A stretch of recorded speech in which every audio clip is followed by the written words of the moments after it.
Today is day 2 for the Come Follow Me study for this week, January 12th through the 18th. In the beginning, God created the heaven and the earth. Genesis 1 through 2, Moses 2 through 3, and Abraham 4 through 5.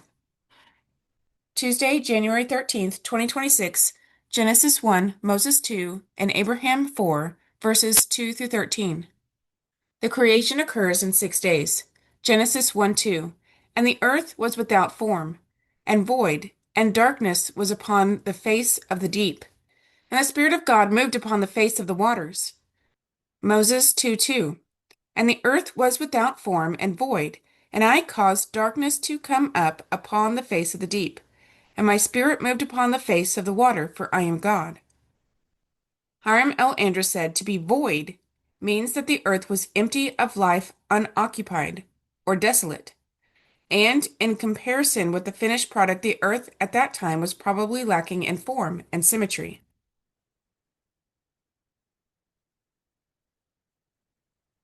The prophet Joseph Smith indicated that the translation without form and void should read empty and desolate. Abraham 4:2. And the earth, after it was formed, was empty and desolate, because they had not formed anything but the earth. And darkness reigned upon the face of the deep, and the spirit of the gods was brooding upon the face of the waters. The earth, after it was organized and formed, was, of course, not without form and void, but rather, as understood from the Hebrew, and as read in the Abraham account, it was empty and desolate. Indeed, at the point that the description of the preparation of the earth to be an inhabitable abode for man begins, it was enveloped in waters upon which the Spirit of God moved or brooded. The later two words are both attempts to translate a Hebrew word which depicts that which a bird or hen does in incubating and guarding her eggs in the nest. Brooding is what a hen does with her eggs and chickens. She broods over them, meaning she protects, warms, nurtures, and defends them. Jesus used this analogy of a hen gathering her chicks in his description of what he will do for his followers. In this sense, the Spirit is still brooding over the creations of God. The creative force here called the Spirit of God, which acts upon the elements to shape and prepare them to sustain life on earth, can be the same as is termed in the Doctrine and Covenants, in one context, the light of Christ.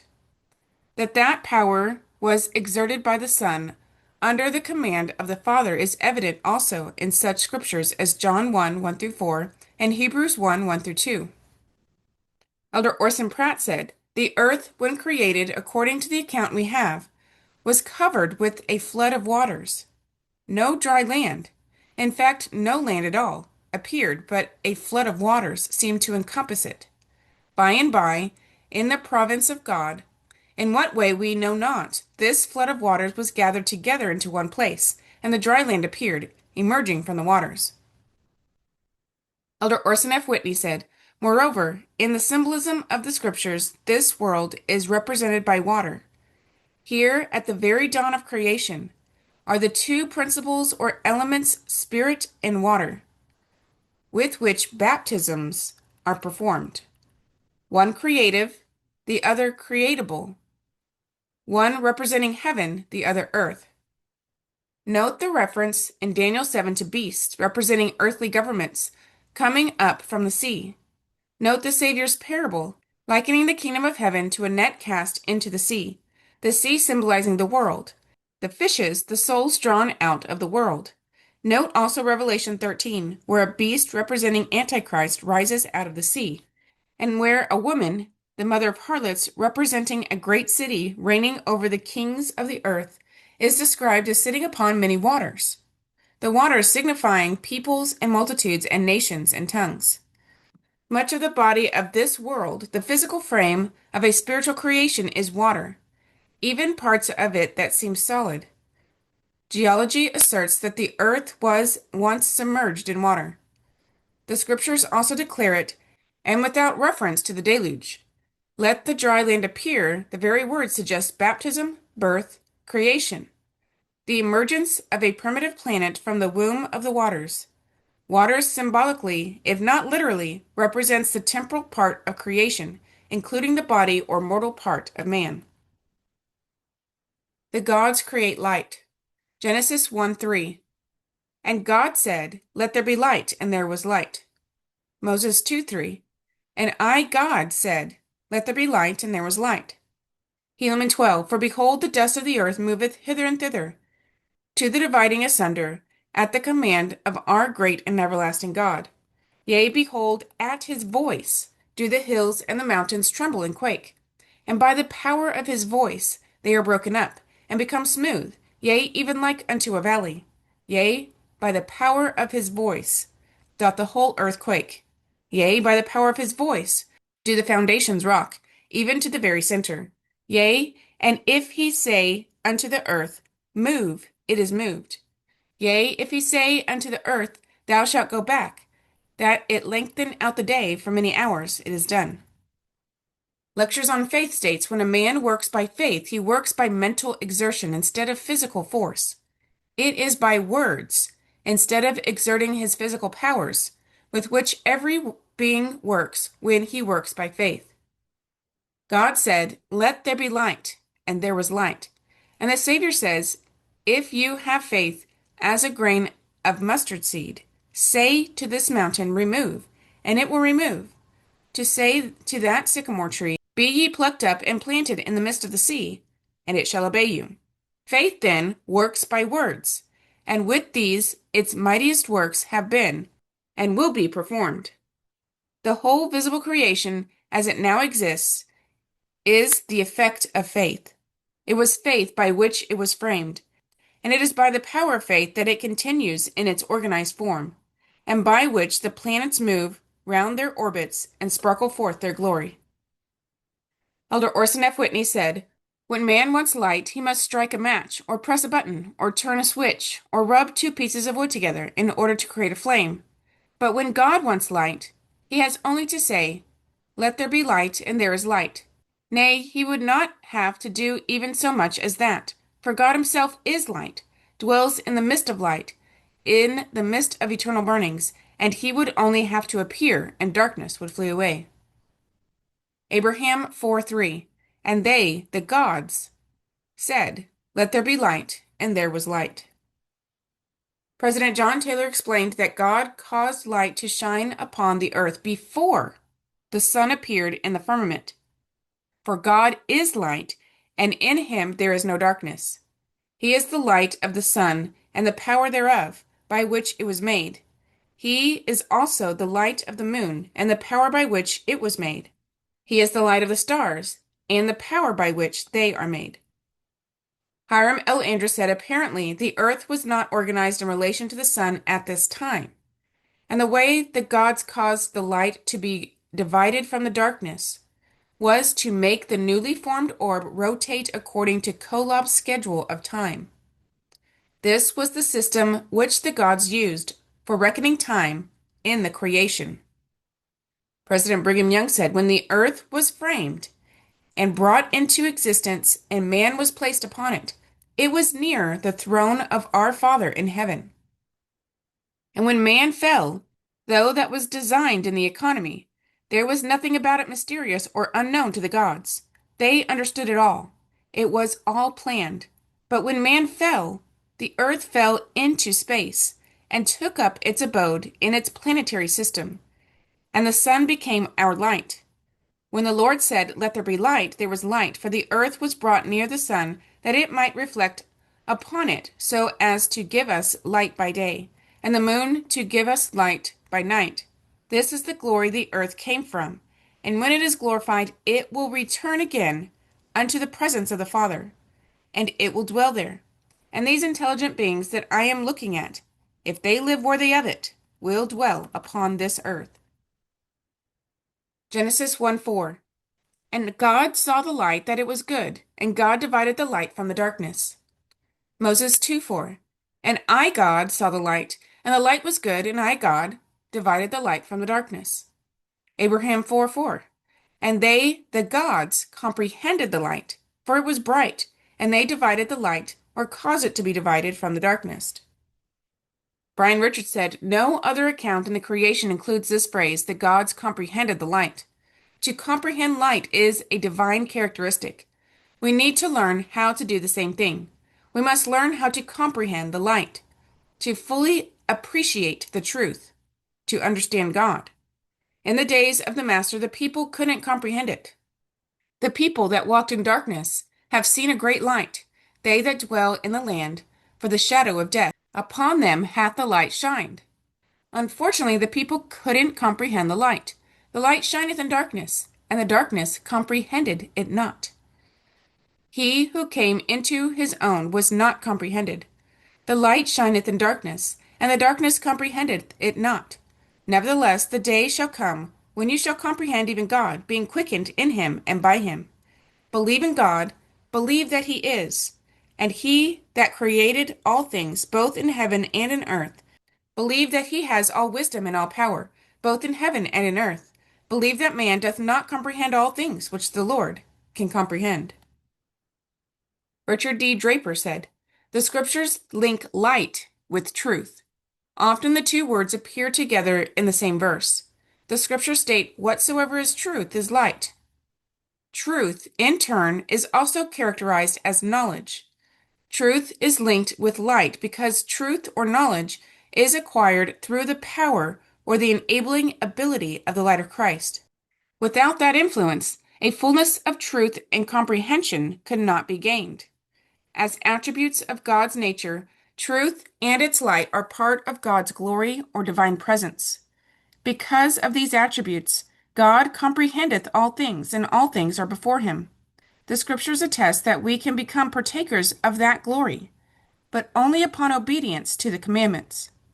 He that keepeth his commandments receiveth truth and light, until he is glorified in truth and knoweth all things.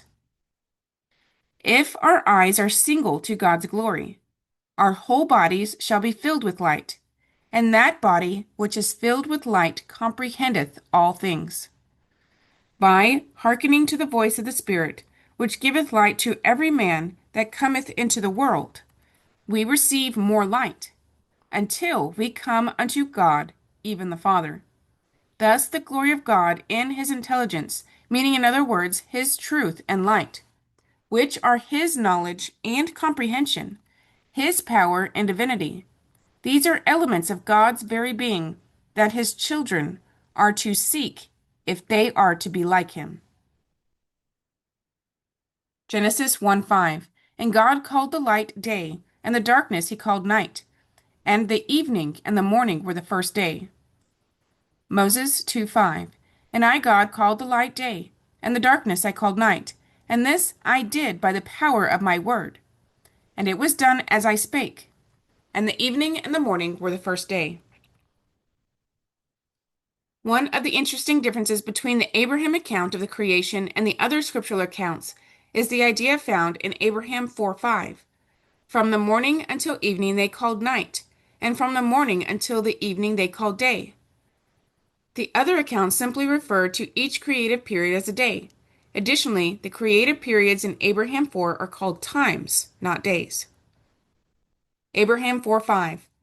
And the gods called the light day, and the darkness they called night. And it came to pass that from the evening until morning they called night, and from the morning until the evening they called day. And this was the first or the beginning of that which they called day and night. The gods create the firmament or heaven. Genesis 1:6. And God said, Let there be a firmament in the midst of the waters, and let it divide the waters from the waters. Moses 2:6. And again I, God, said, Let there be a firmament in the midst of the water. And it was so, even as I spake. And I said, Let it divide the waters from the waters. And it was done. The word translated as firmament in the King James Version of the Bible comes from the Hebrew word meaning to stretch or spread out. Many modern versions translate the word as expanse. This word is used in Abraham 4:6-7. Abraham 4:6. And the gods also said, Let there be an expanse in the midst of the waters, and it shall divide the waters from the waters. The division of the waters under and above the firmament or expanse is explained simply as the natural phenomena of the earth. Genesis 1:7. And God made the firmament, and divided the waters which were under the firmament from the waters which were above the firmament. And it was so.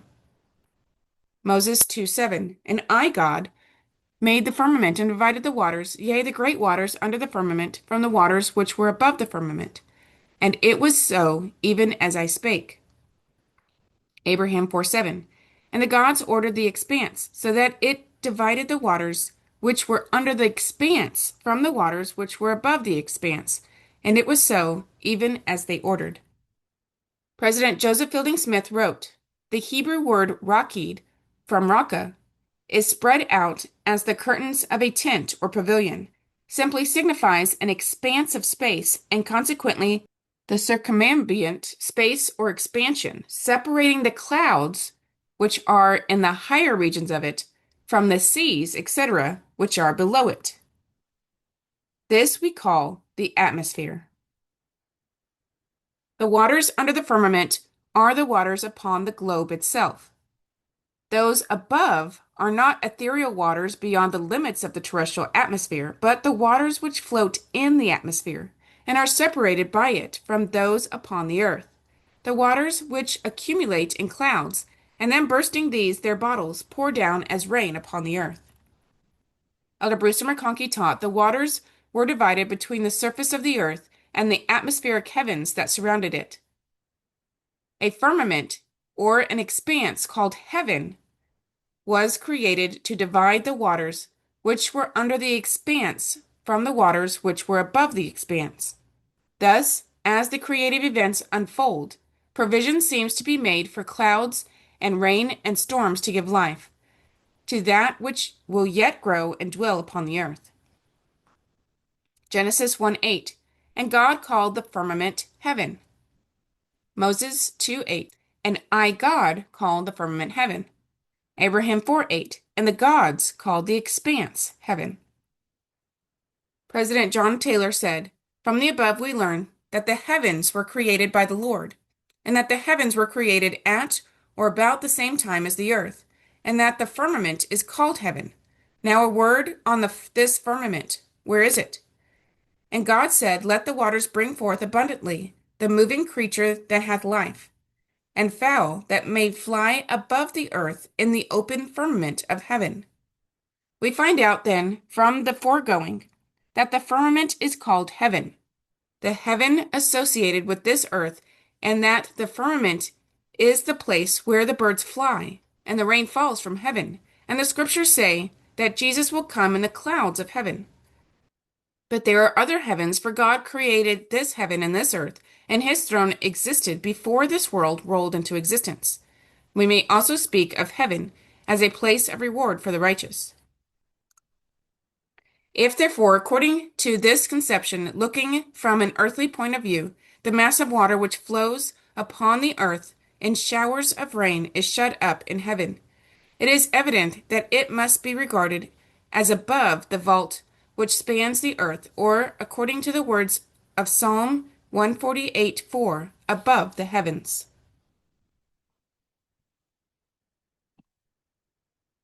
Genesis 1:8 and Moses 2:8 continued. And the evening and the morning were the second day. Abraham 4:8 continued. And it came to pass that it was from evening until morning that they called night. And it came to pass that it was from morning until evening that they called day. And this was the second time that they called night and day. The gods gather the waters and create dry land. Genesis 1:9. And God said, let the waters under the heaven be gathered together unto one place, and let the dry land appear. And it was so. Moses 2:9. And I, God, said, let the waters under the heaven be gathered together unto one place. And it was so. And I, God, said, let there be dry land. And it was so. Abraham 4:9. And the gods ordered, saying, let the waters under the heaven be gathered together unto one place, and let the earth come up dry. And it was so, as they ordered. Elder Parley P. Pratt said, from this we learn a marvelous fact, which very few have ever realized or believed in this benighted age, we learn that the waters, which are now divided into oceans, seas, and lakes, were then all gathered into one vast ocean, and consequently that the land which is now torn asunder and divided into continents and islands, almost innumerable, was then one vast continent or body, not separated as it now is. Elder Orson F. Whitney said, "Let the dry land appear." The very word suggests baptism, birth, creation, the emergence of a primitive planet from the womb of the waters. Water, symbolically if not literally, represents the temporal part of creation, including the body or mortal part of man. Is not baptism, therefore, in this twofold character and significance suggestive of the soul's passing out of this watery world into the spirit world, and thence, by resurrection, into eternal glory? It is only a suggestion, but it seems to emphasize for me the reason why the doorway of the church and kingdom of God is a double doorway, a dual birth, a baptism of water and of the Spirit. Genesis 1:10. And God called the dry land earth, and the gathering together of the waters called he seas. And God saw that it was good. Moses 2:10. And I, God, called the dry land earth, and the gathering together of the waters called I sea. And I, God, saw that all things which I had made were good.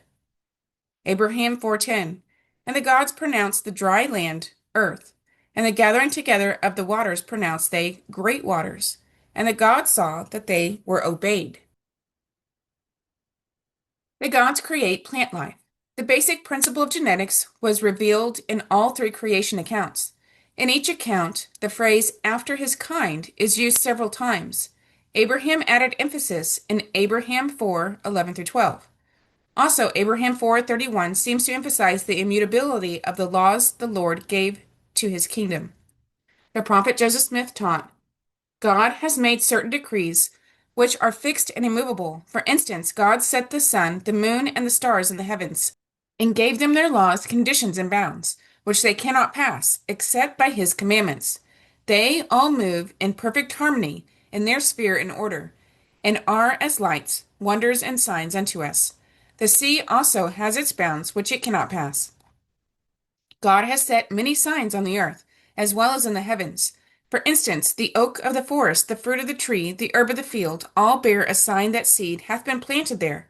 For it is a decree of the Lord that every tree, plant, and herb bearing seed should bring forth of its kind, and cannot come forth after any other law or principle.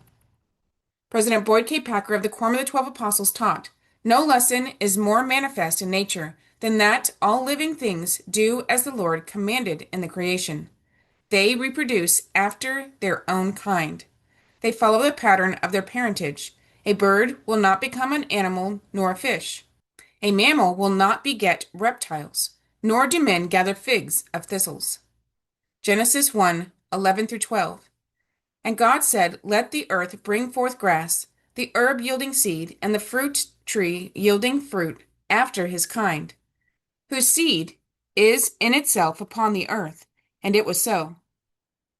And the earth brought forth grass, and herb yielding seed after his kind, and the tree yielding fruit, whose seed was in itself after his kind. And God saw that it was good. Moses 2:11-12. And I, God, said, Let the earth bring forth grass, the herb yielding seed, the fruit tree yielding fruit, after his kind, and the tree yielding fruit, whose seed should be in itself upon the earth. And it was so, even as I spake. And the earth brought forth grass, every herb yielding seed after his kind, and the tree yielding fruit, whose seed should be in itself, after his kind. And I, God, saw that all things which I had made were good. Compared with the book of Moses, the book of Abraham seems to more forcefully state the idea that all beings should only produce after their own kind. Abraham 4:11-12. And the God said, Let us prepare the earth to bring forth grass, the herb yielding seed, the fruit tree yielding fruit, after his kind, whose seed in itself yieldeth its own likeness upon the earth. And it was so, even as they ordered. And the gods organized the earth to bring forth grass from its own seed, and the herb to bring forth herb from its own seed, yielding seed after his kind. and the earth to bring forth the tree from its own seed, yielding fruit, whose seed could only bring forth the same in itself after his kind. And the gods saw that they were obeyed. President Joseph Fielding Smith said this revelation was given long before the scientific discovery of the complicated atom with its elements, protons and neutrons. It was far in advance of scientific discovery. Yet how true this has proved to be. All of the laws of nature are the laws of God, whether they appear in the universe as a whole or in any of its parts. It is true of the electron, as well as the atom or the combination of atoms in any of their structures. They are all subject to and controlled by law. These laws are eternal. No man can change a law of nature. If he tries, he is not justified. Every plant from the lowly fungus to the mighty sequoia is subject to divine law. The course of animals as well as plants is fixed.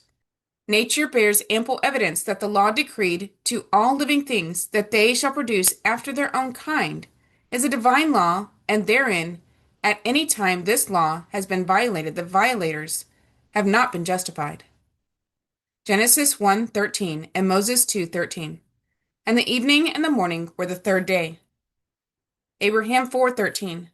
And it came to pass that they numbered the days from the evening until the morning they called night. And it came to pass from the morning until the evening they called day. And it was the third time.